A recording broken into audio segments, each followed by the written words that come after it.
Hello, welcome to another lesson. In the last lesson, we covered advanced Nmap techniques. In this lesson, we are going to be exploring Nmap NSE scripts. NSE stands for Nmap Scripting Engine. These are powerful automated scripts that detect vulnerabilities, enumerate services, and perform advanced reconnaissance. Let's dive in. You must have your operating system running, that is your Kali Linux or your preferred Linux operating system. NSE scripts are Lua scripts. Lua is just like a programming language, and it is a lightweight, high-level, embeddable scripting language. So NSE scripts are Lua language. Lua is spelled Lua, and they extend Nmap capabilities. They automate complex reconnaissance tasks, and Nmap comes with over 600 built-in scripts for different purposes. To see all the available scripts, you can run ls/usr/share/nmap/scripts. Then you add a pipe, and then you add wc, then -help, and you run it. And now you can see the total number of the NSE scripts that we have. We are seeing 613 here. So this just lists all the scripts in Nmap scripts directory and then counts them. That is what the command does. -usr -share. But to see the script, you can type ls, then /usr/share/nmap/scripts and / then you add a pipe and you add head. You just want to see the first 20 and you list. And now you can see the first 20 here, starting from the first one to the last one here. So we are just seeing the names to the first 20 scripts of the entire 613 scripts. Now let's consider the script categories. NSE scripts are organized into categories. The main categories are auth for authentication. Auth is AUTH, and that is for authentication testing. We have broadcast for network discovery. We have brute for brute force attacks. We have default for safe default scripts. We have discovery for service discovery. We have DOS for denial of service testing. We have exploit for exploitation attempts. We have Forza, FUZZER, for forcing attacks. We have intrusive for invasive tests.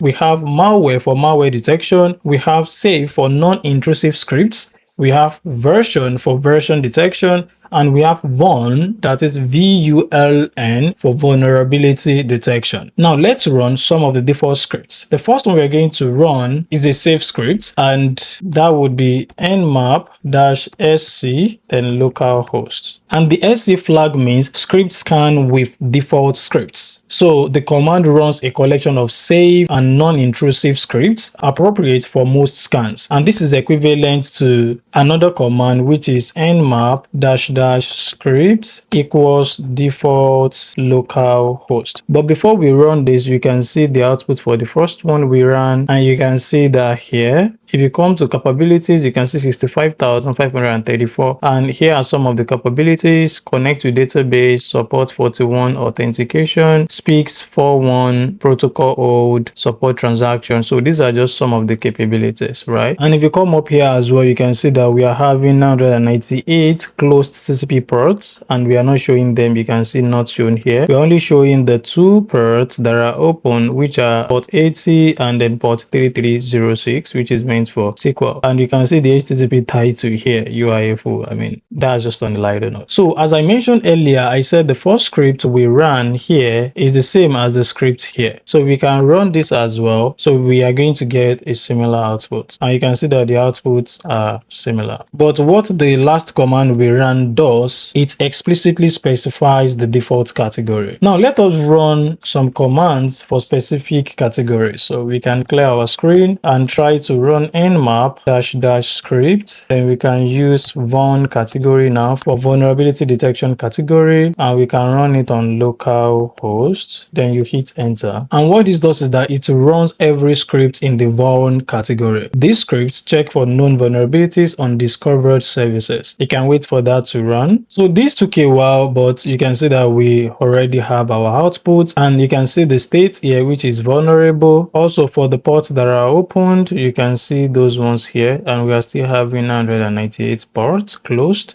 and they are not being shown. And if you read here, you're going to see transport layer, that is TLS services that use anonymous Diffie-Hellman key exchange, only provide protection against passive eavesdropping and are vulnerable to active man-in-the-middle attacks, which could completely compromise the confidentiality and integrity of any data exchanged over resulting session. So that is that for the vulnerability detection script. So in summary, what the previous command we just ran does is that it runs every script in the vulnerability detection category, and then these scripts now check for known vulnerabilities on discovered services. And if you look at it again, you can see that that is what is happening here. You can see here we are having HTTP DOM-based XSS, couldn't find any DOM-based XSS, and here you can see HTTP stored XSS, couldn't find any stored XSS vulnerabilities. Here you can see couldn't find any CSRF vulnerabilities. So what is happening here is that the command first fetch the scripts that are responsible for vulnerability detection, then run those scripts on the system we specify. So it's going to check for the ports, and then it's going to run the scripts on them. And now you can see that this is the results. So they just couldn't find some of the vulnerabilities they are running on here. So we can run another one, and the next one we want to consider is authentication. And to consider for authentication, you can run nmap --script equals auth and localhost, and you can run this. This is a bit faster, and you can see the results here. So do not forget that the auth here is only meant for authentication, and what the script does is that it tests authentication mechanisms. So for us to discover services and probably gather some detailed information, we can use the discovery category, and to do that we can run nmap then --script equals discovery localhost, and this command would run scripts that enumerate services and gather detailed information, and you can see that that is running already. Now you can see that it is done running, and if you look at this, you can see pre-scan script results, bug in so discovery, no string output. You can see HTTP wrap text shared NS temporarily disabled due to changes in this, and you can see like the rest of the body of the response. So in case there is any information you can pick out of this, you can just read through it. But this is how the command works. Now let's run some specific scripts. You know, initially we are running for scripts in categories or in specific categories, but now we want to pick the scripts specifically and then run them. So the first one we're going to try, let's first clear our screen. So let's first try nmap --script equals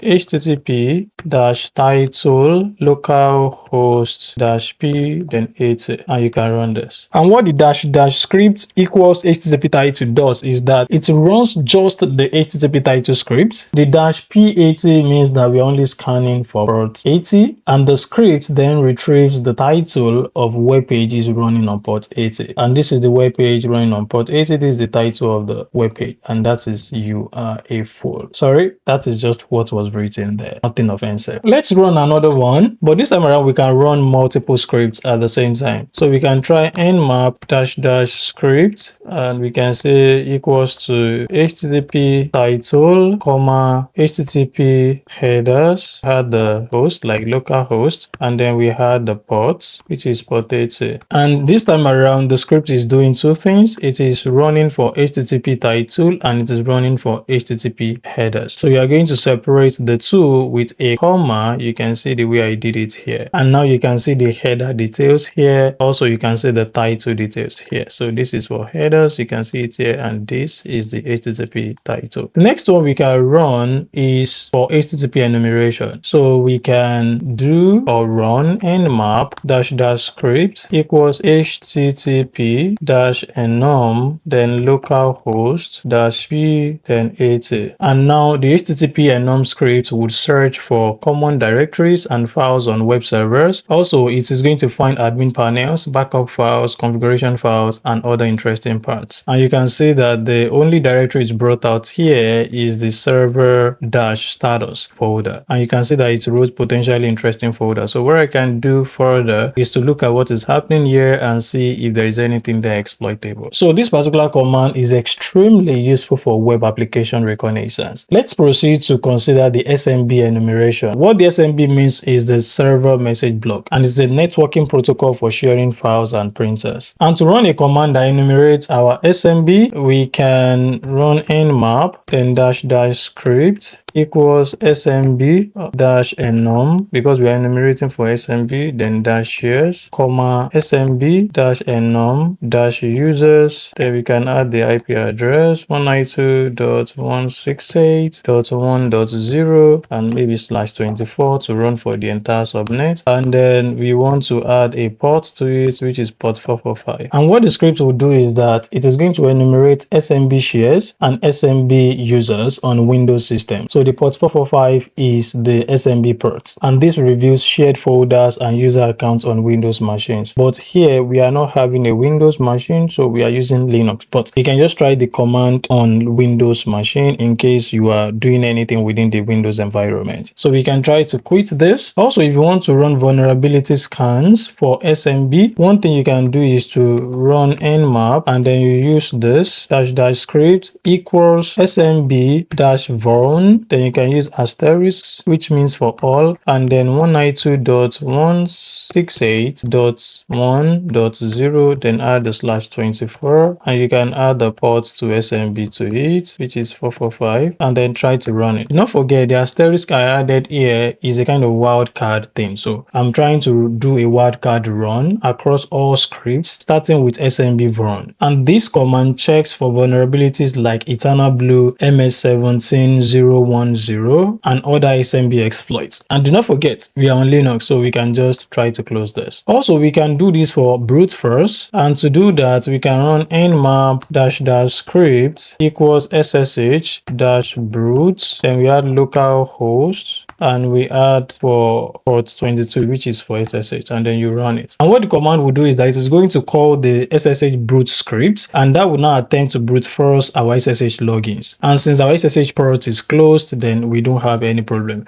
But this command is going to test weak passwords on SSH servers, and here you need to be very careful because it is intrusive and it can generate a lot of logs. And don't forget, you must not run this command without explicit permission or authorization. We have many other commands that we can run, and I can attach a document to the description that contains many commands that you can try, but this will be the last one we're going to try for this video, and that will be for DNS enumeration. So if you want to enumerate DNS information, how can you do that? You can run nmap -- script equals DNS -brute, then you can add the domain name. So let's say I want to try for victorakinode.com, and then I run this. You can see that I'm using my personal website because I'm authorized to do so. And what the script does is that the DNS brute script would perform from DNS subdomain brute forcing. It is going to find subdomains like mail.victorakinode.com or ftp.victorakinode.com or maybe admin.victorakinode.com. That is what the command does. So that is all for this lesson. But before we go, here is a question for you. And the question is, what is the difference between the safe and intrusive scripts categories? I'll come again. What is the difference between the safe and intrusive scripts categories? I'd like to get the answer to this in the comments. So thank you so much. Do not forget to like, share, and comment. And most importantly, try to subscribe to our YouTube channel because we have amazing other videos that we're going to drop in the future. Thank you and see you in the next lesson.